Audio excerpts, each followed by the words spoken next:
नमस्कार दोस्तों, आज हम अगर कोई बेहतरीन यूनिवर्सिटी के बारे में बात करें तो दिमाग में आता है कैम्ब्रिज, कैलिफोर्निया, ऑक्सफोर्ड जैसे नाम। पर कमाल की बात तो यह है कि 1500 साल पहले कहानी कुछ और ही थी, क्योंकि तब भारत में थी एक ऐसी यूनिवर्सिटी जो आज के दिन में सबसे पुरानी यूनिवर्सिटियों में से एक है, नालंदा विश्वविद्यालय। नालंदा शब्द 3 शब्दों से बना है, ना, आलम और दा, जिसका अर्थ है ना रुकने वाला ज्ञान का प्रवाह। जैसा नाम वैसा काम। इस यूनिवर्सिटी में ज्ञान का भंडार था। यहाँ सिर्फ धार्मिक ग्रंथ ही नहीं बल्कि लिटरेचर, थियोलॉजी, लॉजिक, मेडिसिन और फिलॉसफी जैसे कई सब्जेक्ट पढ़ाए जाते थे।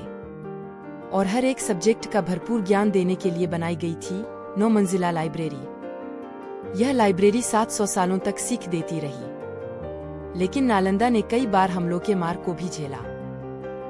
सन 1193 भारत में एक ऐसे इंसान ने कदम रखा जिसके लिए गए कुछ डिसीजन के वजह से भारत सैकड़ों सालों तक जूझने वाला था, बल्कि अभी तक जूझ रहा है। बख्तियार खिलजी अफगानिस्तान के खिलजी कबीले से था। सन 1193 में वह भारत आया। यहाँ उसे दिल्ली सल्तनत में एक पद हासिल करनी थी, मगर उसे यहाँ कोई ढंग का काम नहीं मिल रहा था। पर वह कुछ बैटल के वजह से यहाँ अपना दबदबा जमाया। जब उसे पैसा और रोवर मिल गया तो वह कई इलाकों पर हमला करना शुरू कर दिया और बिहार के कुछ हिस्सों को अपना बना लिया। और यहीं से शुरू होता है नालंदा विश्वविद्यालय की विनाश की शुरुआत। और इसी दौरान खिलजी की तबीयत बहुत बिगड़ गई। वह एक गहरी बीमारी की शिकार हो रहे थे। उनके साथ आए हकीमी ने उनकी इलाज की, पर सारे हकीमों के तमाम कोशिशें के बावजूद खिलजी के बीमार में कोई सुधार नहीं आया। उसके बाद मजबूरन खिलजी को ठीक करने के लिए नालंदा विश्वविद्यालय के आचार्य राहुल भद्रसेन को बुलाया गया, लेकिन फिर भी उसके जुबान से अकड़ नहीं जा रही थी।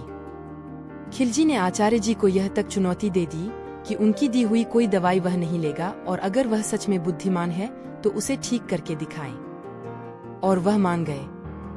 आचार्य ने कुछ दिन बाद खिलजी को एक कुरान लाकर दिया और कहा कि आप एक मुसलमान हैं और इसीलिए आपको यह रोजाना पढ़नी चाहिए। खिलजी ने ऐसा ही किया और ठीक हो गया। जब वह ठीक हो गया तो आचार्य जी से पूछा कि यह चमत्कार कैसे हुआ। तब आचार्य ने जवाब दिया कि कुरान के हर एक पन्ने में ने दवाई लगाई थी और यह दवाई सांसों के जरिए बीमारी ठीक कर दी। और यह बात सुनकर खिलजी तिलमिला गया और उसे यह बर्दाश्त नहीं हुआ कि दूसरे जाति और धर्म के लोगों में ऐसी शिक्षा कैसे है जो उनके लोगों में नहीं है। इतनी उन्नति प्रक्रिया कैसे जानते हैं जो इतनी आसानी से इतनी कड़ी बीमारी ठीक कर दी। और यहीं से आया उसके दिमाग में खुराफाती आइडिया। उसने सोचा कि अगर इस देश को कब्जा करना है तो इसके जड़ को ही खत्म करना पड़ेगा, और वह है यहाँ की शिक्षा। और इसी क्रोध में नालंदा यूनिवर्सिटी को आग लगा दी। एक ऐसी यूनिवर्सिटी जो भारत के ज्ञान और शिक्षा के एक महत्वपूर्ण स्थान था, जहां लाखों करोड़ों किताबें थीं। इन किताबों को जलने में लगभग 3 महीने लग गए। दोस्तों, मैं आप सबको एक बात क्लियर कर देना चाहती हूं कि बहुत सारे लोगों को यह सिर्फ एक लेजेंड लग सकता है, लेकिन यह सच है कि नालंदा यूनिवर्सिटी था और उसे बख्तियार खिलजी ने जलाकर राख कर दिया था। अभी तक के जो पब्लिक डोमेन में इंफॉर्मेशन अवेलेबल है वह यही बताता है। बख्तियार खिलजी के कारनामे केवल भारतीय इतिहासकार ही नहीं, बल्कि 1260 में छपी हुई एक पर्सियन मुस्लिम हिस्टोरियन इनहाजी सिराज ने खुद अपनी किताब तबाकती नसीरी में पूरी इस घटना और जो लॉसेस हुए थे उसके डिटेल में वर्णन किए हैं। इस यूनिवर्सिटी के जलने से आखिर भारतीय सभ्यता का कितने नुकसान हुए, उसे जानने के लिए हमें जानना होगा कि आखिर यूनिवर्सिटी में क्या क्या था। नालंदा यूनिवर्सिटी की शुरुआत हुई थी गुप्ता डायनेस्टी के दौरान। वही गुप्ता डायनेस्टी जिनके रूल को कहा जाता है golden age of India. Nalanda university world के प्रथम यूनिवर्सिटी थी जहां स्टूडेंट के लिए एकोमोडेशन फैसिलिटी अवेलेबल थी, और यहाँ एक साथ हजारों से भी अधिक गुरु, शिष्य और संत रहते थे। यह सभी लोग वहीं पर रहते थे और शिक्षा हासिल करते थे। नालंदा ऑलमोस्ट इंटरनेशनल इंस्टीट्यूट था जहां पर इंटरेशन कनेक्शन इन पार्टिकुलर काफी ज्यादा फ्लोरिश होता था। चाइनीज मोंक एक्सुएनजैंग, यीजिंग और यहाँ पर रह चुके हैं, पढ़ चुके हैं और पढ़ा भी चुके हैं। श्रीलंका और तिब्बत से भी कई सारे स्कॉलर और मंक यहाँ आते थे और शिक्षा ग्रहण करके अपने अपने देश में ज्ञान का स्प्रेड करते थे। पुराने जमाने में नॉलेज को स्टोर करने का एक ही तरीका हुआ करता था, उसे मैन्युस्क्रिप्ट या बुक के फॉर्म में किसी लाइब्रेरी या यूनिवर्सिटी में अच्छी तरह से रखना। नालंदा जैसे यूनिवर्सिटी उस समय के बौद्ध धर्म के इम्पोर्टेंट गद्दी हुआ करती थी, और इसीलिए जो बख्तियार के अत्याचार से बच गए वह जान बचाकर तिब्बत भाग गए थे। इनफैक्ट इस बात पर खुद दलाई लामा ने भी कमेंट किया है कि तिब्बत के बौद्ध परंपरा नालंदा के परंपरा के सीधा कंटिन्यूअस है। यहाँ तक कि आर्यभट्ट जैसे महान गणितज्ञ और एस्ट्रोनॉमर भी यहाँ के प्रमुख रह चुके हैं। और इसी से हमें पता लगता है कि नालंदा केवल इंडियन कल्चर और बुद्धिज्म का ही नहीं बल्कि एजुकेशनल और साइंटिफिक रिसर्च का भी एक एपिक सेंटर था। तो यह बात आती है कि अगर यह यूनिवर्सिटी इतना ही इम्पोर्टेंट था तो कोई क्यों इसे खत्म करना चाहता था।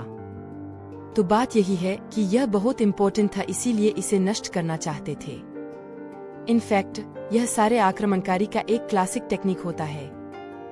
किसी भी न्यू एरिया में अपना इन्फ्लुएंस बढ़ाने के लिए या पूरी तरह से कब्जा करने के लिए वहां के एजुकेशन सिस्टम पर अटैक करो।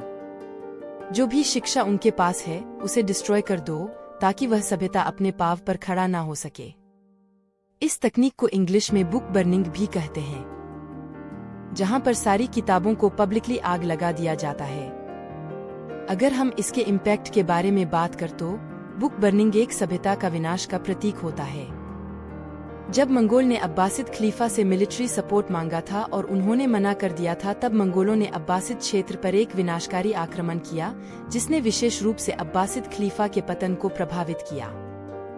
हुलगू खान के नेतृत्व में मंगोल सेना ने 1258 में बगदाद पर कब्जा कर लिया और उसे तबाह कर दिया।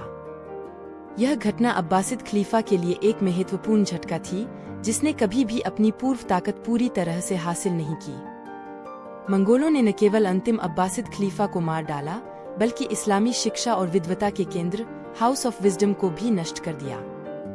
परिणामस्वरूप कई विद्वान और बुद्धिजीवी अपना ज्ञान मुस्लिम दुनिया के अन्य हिस्सों में फैलाकर इस क्षेत्र से भाग गए। अब आज के तारीख में इराक और ईरान कितना डेवलप्ड होता अगर वह हाउस ऑफ विजडम तबाह नहीं हुआ होता, तो इसका अंदाजा आप लगा सकते हैं। क्योंकि दुनिया भर के स्कॉलर वहां पर आते थे और वह अपना नॉलेज शेयर करते थे, और उसी पीरियड को हम इस्लामिक गोल्डन एज भी कहते हैं। मंगोल्स ने टिग्रिस नदी में इतनी किताबें फेंकी थी कि डूबे हुए किताबें का एक पुल बन गया था। इसके परिणामस्वरूप कुछ ही दिन में इस्लामिक गोल्डन एज खत्म हो गया और वहां मंगोल रोल शुरू हो गया। जिस सोसाइटी में शिक्षा का विनष्ट हो जाता है उस सोसाइटी का ग्रोथ में बहुत बड़ा बाधा आ जाता है।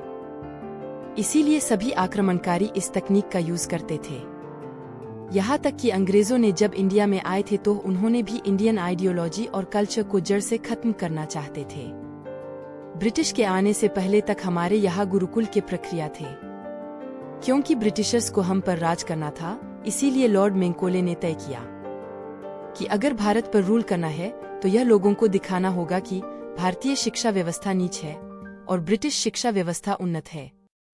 और ऐसे करने के लिए भारतीय शिक्षा विधि में बहुत सारे चेंजेस लाए। उनमें से दो प्रमुख है। पहला था गुरुकुल प्रक्रिया को भारत से हटा देना और दूसरा था डाउनवर्ड फिल्ट्रेशन। कंपनी की इसी शिक्षा नीति ने स्वदेशी ग्रामीण स्कूलों को अपर्याप्त मानकर उनकी उपेक्षा की। सामूहिक शिक्षा को प्राथमिकता देने के बजाय ध्यान उच्च शिक्षा संस्थानों की स्थापना पर केंद्रित हो गया। अधिकारियों ने शिक्षा खर्चों को कम करने के सिद्धांत की शुरुआत की। उच्च और मध्यम वर्ग के कुछ चुनिंदा लोगों को शिक्षित करने के लिए धन का निर्देश दिया। मैकाले ने इसका समर्थन करते हुए शासक अभिजात वर्ग और शासितों के बीच मध्यस्थ के रूप में एक विशेष वर्ग की वकालत की। ऑकलैंड ने इस बात पर सहमति व्यक्त की कि अभिजात वर्ग के लिए उच्च शिक्षा के विस्तार में सीमित सरकारी प्रयासों का सुझाव दिया गया है। उनका मानना था कि उनका प्रभाव जनता तक पहुंचेगा। इस मॉडल से हुआ यह कि इंडिया के एक श्रेणी लिटरेट हो गया और एक श्रेणी बहुत ही इलिटरेट हो गया। ब्रिटिशर्स को ऐसे लोग चाहिए, ऐसे तो इंडियन हो लेकिन उनके एजुकेशन, उनके थिंकिंग, उनके मेंटालिटी ब्रिटिशर्स जैसी हो।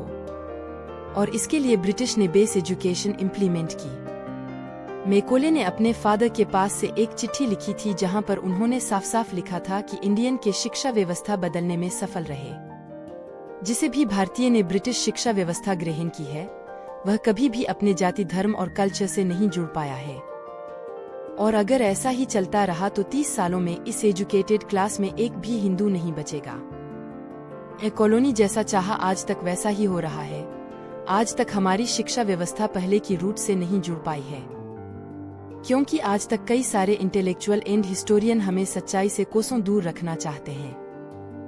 जैसे कि हमारे Indian historian D mister Jha कहते हैं कि मिनहाज सिराज ने भी अपनी किताब ही में उस यूनिवर्सिटी में रह रहे लोगों को एज ब्राह्मण रेफर किया है, मतलब कि ब्राह्मण ने वहां के बुद्धिस्ट को हटाकर में रहना शुरू कर दिया था। उनका बयान यहीं खत्म नहीं होता। उन्होंने कहा कि मिनहाज सिराज ने अपने किताब में नालंदा को स्पेसिफिकली मेंशन नहीं किया है, और जो यूनिवर्सिटी मेंशन है वह नालंदा से कुछ दूरी पर है, जो है। उनके बातों से बहुत सारे लोग डिसएग्री करते हैं, including former IT minister of India Arun Shourie. एक क्रिटिक्स का यह पॉइंट होता है कि अगर हम मिनहाज सिराज के टेक्स्ट को देखें तो इस बात पर आर्ग्यू करना फिजूल है कि नालंदा मेंशन है या उदंतपुरी, क्योंकि खिलजी ने नालंदा के आसपास के सभी यूनिवर्सिटी को खत्म कर दिया था। नालंदा के जलने से जो नॉलेज का लॉस हुआ है वह तो हम कभी जान नहीं सकेंगे, लेकिन हमारे भारत के इतिहास में केवल बख्तियार ही नहीं, ऐसे बहुत सारे आक्रमणकारी आए हैं जो हमें हमारे से अलग कर दिया है। अभी भी हमें अपनी हिस्ट्री से जो अच्छी नॉलेज मिलता है उसे रियल लाइफ में इम्प्लीमेंट करनी चाहिए।